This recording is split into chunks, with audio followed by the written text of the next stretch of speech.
It's me again. The consensus is in. Most Retribution Paladins feel that Retribution is actually pretty fun as it is right now. Best of all, though, they managed to tell me this without flaming me at any point. I must have earned even more respect through Does Blizzard Really Hate Paladins than I thought. Another thing which people have been quick to tell me is that there has been a recoloring of Judgment armor, and it is purple. But it's a very dark purple, and it really doesn't look that bad.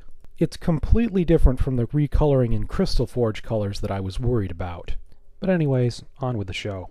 Now, originally I'd recorded some spiel about hybridization, talking about how a Healadin or a Redidin ought to at least be able to tank. But it seems that Blizzard already holds this opinion. Here, Ghostcrawler comes out and says that ideally an arms warrior ought to be able to tank, or at least be able to tank 5-mans in some of the easier heroics. That seems like a reasonable place to draw the line.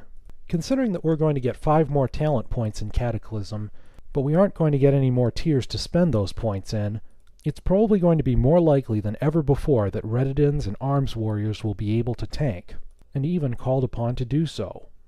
But what really strikes me here is the fact that Ghostcrawler came out and said it. In my original recording about hybridization, I had a call for Blizzard to come out and say what their stance is, but now I don't have to say it because they've already come out and said it. This is one of the reasons that I'm glad Ghostcrawler is still posting. The wonderful, meaningful feedback that he gives us is so much better and so much different from what we got back in Vanilla WoW. Blizzard just didn't do this back then. I'm glad things are different. Speaking of different, take a look at some of the new race-class combinations that'll be coming out with Cataclysm. Let's see what all we have here. Orc mages, undead hunters, Tauren paladins and priests, troll druids, blood elf warriors, human hunters, dwarf mages and shaman, night elf mages, gnome priests, and the Draenei don't get anything. This is a decent, though largely aesthetic substitute for a new hero class. I mean, for the most part in this game, a rogue's a rogue and a paladin's a paladin. Racial abilities really don't make that huge a difference. I suppose if they upgraded the racials of the existing classes to be as good as the Worgen and Goblin racials are going to be, then it might make a real difference. Other than that, I think it's pretty much going to be new faces on already existing classes. Most of these new race-class combinations make sense, but not all of them. The Orc Mage seems a little bit iffy. The new Alliance Druid race should probably be the Draenei instead of the Worgen, seeing as how the Draenei would want to get into a religion that actually killed Archimonde. I don't know where they get off deciding that goblins ought to be able to be priests. Having dwarves be shaman is slightly iffy, but the big one is of course Tauren paladins. I'm sure you are all looking forward to this part. To be sure, the Horde does need another race that can play paladins. But which one is it going to be? Orcs and trolls aren't going to get into a human religion, and goblins have less sense of spirituality than the average doorknob. So that leaves the Forsaken and the Tauren. Paladin's holy virtue doesn't quite fit with the Forsaken's goth ambiance, so I guess that just leaves the Tauren. The Tauren are very spiritual and very virtuous, so I suppose it makes some sense. I can't wait to see the lore behind this, too. I really like lore because it makes the game so much easier to get into. It helps to give the game a really epic feel if you know what the gods and demons are that are behind the whole setting. It also adds to the feel of it all if you feel like you're actually making some progress as you're completing quests and leveling. I think that phasing is going to do a lot for that. That'll make the game's overall story and the individual stories that you see as you play through the game even richer than they were before. Speaking of the richness of the game, the fact that they're revamping the Eastern Kingdoms in Kalimdor means that there's going to be a lot of new content to look at. I certainly hope that they add lots of level 80 plus quests all over the place to give players a real incentive to explore and to experience the new aspects of the story. As a matter of fact, they might want to consider adding something called heroic quests. You've seen heroic dungeons? Those are versions of dungeons which you might originally go into at, say, level 71 or level 73, but the heroic version is designed for someone at level 80. Imagine if they did the same thing with quests, and added versions of those quests which were intended for level 80 players, or rather level 85. Like, say, you summon a particular boss, and when originally that boss was only a level 75 elite, he becomes a level 85 elite. Imagine something like that. If they scale up the rewards properly, that could give players a major incentive to go all over the place to get new gear, new money, you name it. Considering how much new content there is and how much work they're doing to put lava all over the place, they really might want to consider this. Another idea that I've already thrown out there in the suggestions forum is high and low level quests. In these sorts of quests, a high level player is paired with a low level player. There are certain things only the high level player can contribute, and also certain things that only the low level player can contribute, like, say, the quest giver gave a key to the lower level player but didn't give one to the higher level player.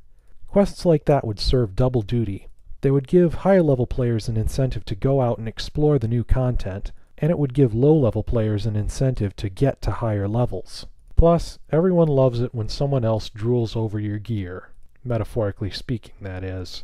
Anyways, I really hope that there is a real incentive for level 85 or level 80 players to explore the new world. Some of the biggest wow moments in this game just come from the depth of the worlds. I remember when I first started playing this game all the way back in 2005. It was amazing. Running around Elwyn Forest in low-level gear, you never knew it was around the next tree. Maybe it was a treasure chest and had some copper. Yes, copper. That was big back then. Or maybe it was some kobolds. Gotta kill some of those for quests. Or maybe it's some water. Hey, you can actually swim in this game? Cool. Or maybe it's a bear. Gotta watch out for those. I'm too low-end level to take those. And since the hardware requirements were so much less back in those days, I could crank up the graphics and it looked so real. I could practically smell the dust on the path. I could practically see the effort in all the people as they were running around trying to complete quests. I could practically smell their BO too. Night Elf BO certainly smells interesting. It's different from human BO. Maybe I've taken this nostalgia rant a little too far. But seriously, there's a lot of richness in this game, if you have the hardware for it. The cliff faces actually look rough. The snow actually looks cold. The rain actually looks wet. And after I upgraded my old computer, the smoke from my turbocharged flying machine actually made me cough. I had to crank down the particle effect just so that I could see. Kinda left me wondering what Blizzard was thinking, but it did create a wow moment for me. I certainly hope that Blizzard can create more wow moments for all of us in Cataclysm. But to see them all, I think we're going to have to explore. And I sure hope Blizzard gives players a real incentive to explore rather than just to get wow moments, because you never really know when one of those is going to happen. Considering how crazy the Worgen lore is, I might just have to level a Worgen just so that I can see this. I may well be in for a wow moment.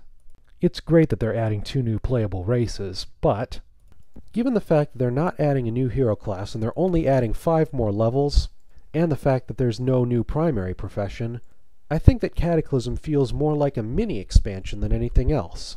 To be sure, it's a good idea.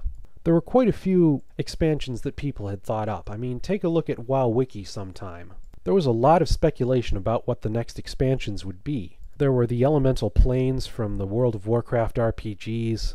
There was the South Seas, the Maelstrom, the Emerald Dream. In a way, the Cataclysm expansion is a lot like a combination of some of these. The Maelstrom was mentioned in the trailer, so maybe we're going to get to see some of that. The South Seas is the Goblins' new starting area, so we're going to get to see that too. And the elemental planes have become a new set of dungeons in the Cataclysm, which is awesome. We're going to get to see some amazing pieces of lore. I certainly hope we get to learn more about the old gods. And not to mention the question of why we saw leper gnomes both in Gnomragon and in the Steam Vaults. I mean, that really got my wheels turning all the way back in the Burning Crusade. I mean, the leper gnomes were in cahoots with the Dark Iron Dwarves. The Dark Iron Dwarves were in cahoots with Ragnaros, and Ragnaros was in turn in cahoots with the old gods. Does that mean that Lady Vosh was in cahoots with the old gods? Or that Illidan was, maybe? Hard to say. Considering that they've dropped hints here and there that Ashura is somehow working for the old gods, it might just turn out that the old gods are a much bigger menace than anyone had expected. We're just going to have to wait and see how that plays out. So all in all, I'm really looking forward to this expansion, and I hope to see all you guys in it. I should probably tell you that I've got another YouTube project in the works, but it's going to be slow going. Now that this Cataclysm video is done, my plan is to juggle my free time between working on Snag, actually playing WoW, and working on this new project. I can tell you that it has to do with Arby and the Chief, but the episodes of it are probably going to be slow in coming. Sorry about that, but what can I do? Later, folks.